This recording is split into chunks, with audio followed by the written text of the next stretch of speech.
I did a sit down recently as well with a bunch of RBE bricks that's on the battle rap side of things. And somebody on the interview with me or the sit down with me brought up like, you know what, next time we rock out, we're gonna go back and forth with a bunch of questions about sneakers. And it made me, explain that I'm not really a sneakerhead. I don't consider myself a sneakerhead. And I kind of wanted to get into that, just as a small topic here with y'all. When it comes to sneakers, for me, I started out collecting Jordans like long time ago, like in my late teens, and then all through my 20s, I was collecting Jordans heavy. I was ordering on all the major websites back then. I was ordering on eBay. I had an account and I was very popular on the Nike Talk forum. For people that remember that, I don't even know if it's still around, but I used to be in the Nike Talk forums. Um, I collected a lot of Jordans, a lot of Jordans. I never rocked with any of those fusion type of J's. Never cared for them. The sneakers where it's like a little bit of the fours mixed with a little bit of the sixes or whatever. I hated those. And I never really jumped towards too much of the colorways that weren't the same as the originals, or at least the first line of retros, because like look at a sneaker like the fours, like how many times have they come out, right? I wouldn't turn around and get like some fours later on that like are purple. You know what I'm saying?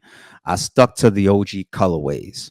But my Jordan collection is serious. I don't wear Jordans anymore, really. I might throw some 11s on here and there because I bought a couple pair of 11s recently, like in recent years, and I bought them for wearing. But my other, 11s, like original 11s and the first wave of retro 11s and all that, I don't wear them. Along with all my other Jordan collection, I just don't wear them. Like they're just stashed as collectibles for me. After that, I just got into heavy sneaker buying.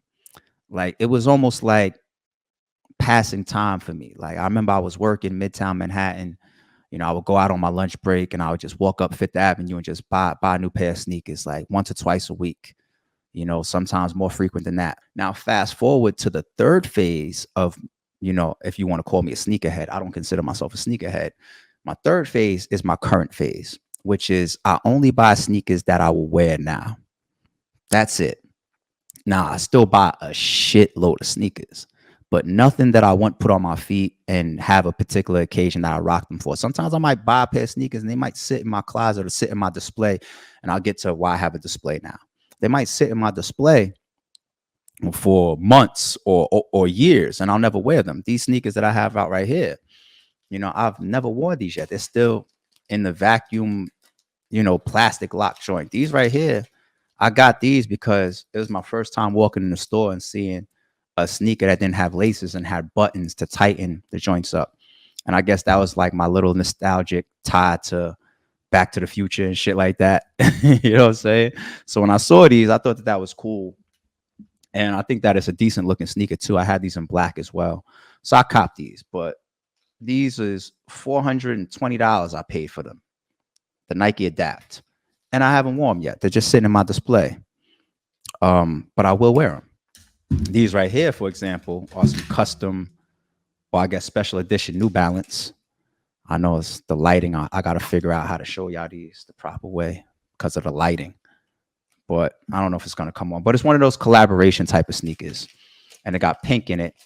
And sometimes I come out with little pink situations, whether in my sneakers or something like that. These cost me $400.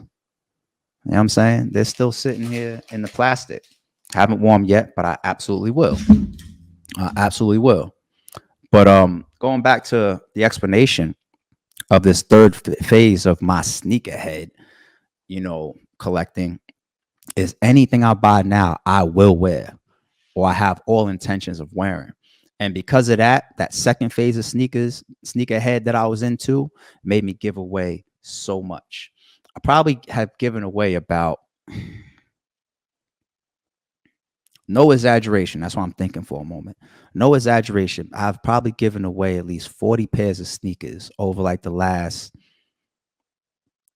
3 to 4 years, whether it be charity situations that I see, donation spots that I see, homeless.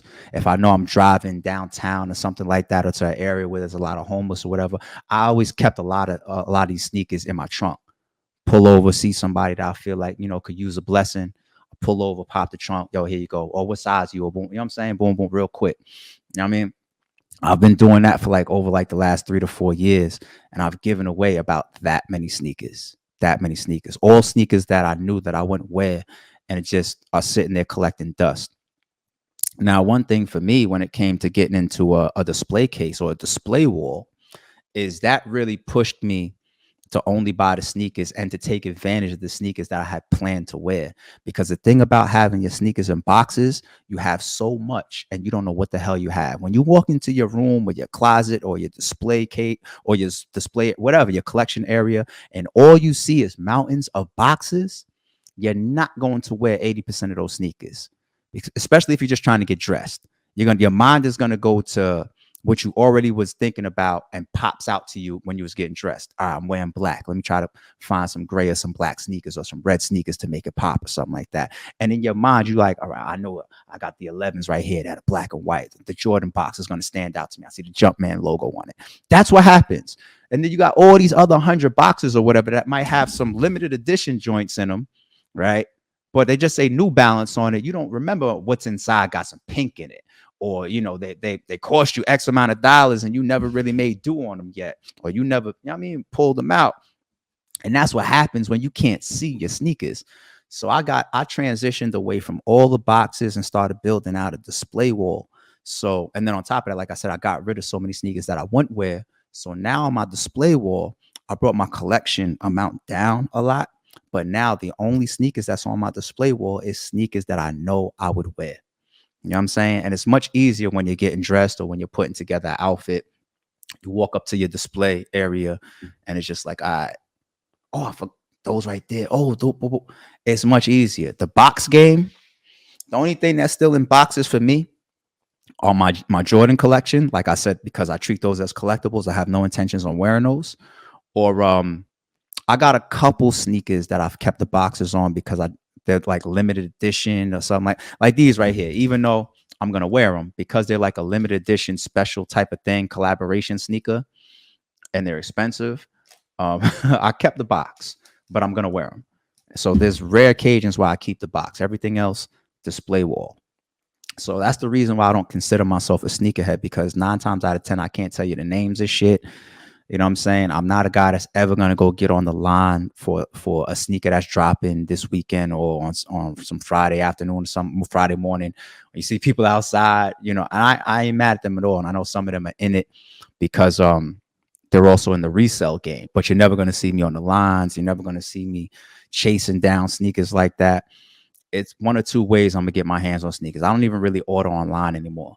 1 or 2 ways I'm going to get some sneakers. I'm going to walk up into the spots that I rock with, whether they regular line stores, like high line stores that we know about, a Finish Line, a Foot Locker, a JD, whatever. I'll walk up in there if I'm in a mall or something like that. Or I got like my boutique spots, the people that only carry like the J's or some Yeezys or some throwback retros or some hard to find sneakers. I walk up in stores like that. If it's on a shelf and I see it and I like it, I'll grab it. That's the only way. Those 2 ways really is the only way I really get my hands on sneakers these days. Or if I'm in a boutique shop and there's a particular sneaker that I see and I like it and they don't have my size, I might ask them to get their hands on it for me.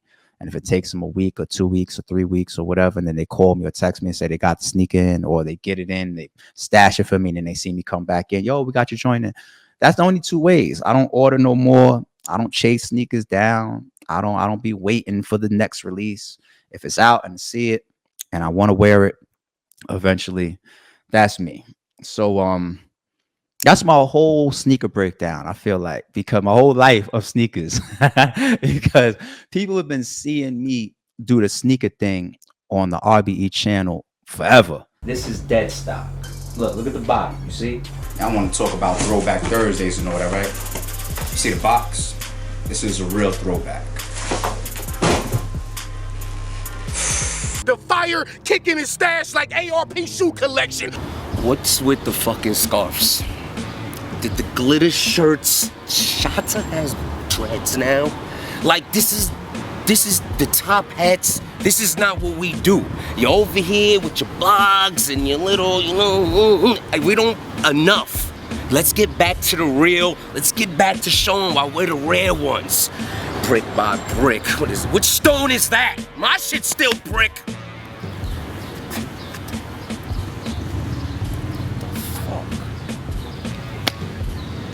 If you still call that being a sneakerhead, so be it. Then I guess I'd be a sneakerhead. I don't really consider myself a sneakerhead because I know how deep certain people are into it, and I ain't that. I'm not on that level. The amount of sneakers I have could be on any level, maybe, but as far as my approach to shit, I don't consider myself that consumed. So that's my breakdown. Let me know what type of sneakerhead you are. If you can, in your comments, let me know what your favorite sneaker is. Let me know what the hottest sneaker is out right now.